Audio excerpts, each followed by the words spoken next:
तर इथे हे पुढे जे उदाहरण आहे ते काय आहे, अंशछेद स्वरूपामध्ये आहे आणि त्याला इथे ह्या 2 पद्धतींनी सोडवण्यात आलेलं आहे. आता इथे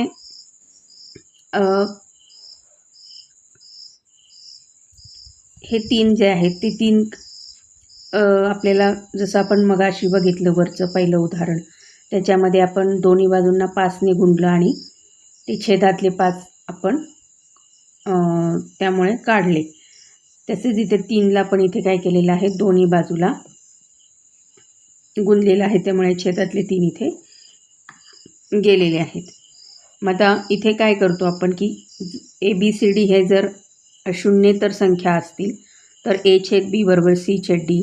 त्यामुळे या दोन्ही बाजूंना आपण काय करतो, B × D ने गुणतो, म्हणजे अंशाला पण आणि छेदाला पण. म्हणजे ह्या Dने आपण Aला गुणतो आणि Bने Cला गुणतो. याप्रमाणे आपल्याला काय मिळतं, AD = BC. आणि हे सगळं अशा प्रकारे आपण काय करतो, म्हणजे तिरकस गुणाकार करतो इथे आणि त्याप्रमाणे आपण हे उदाहरण सोडवत असतो. त्याचाच उपयोग करून हे इथली 2 उदाहरणं 4 आणि 5 सोडवलेली आहेत. सराव संच 12.1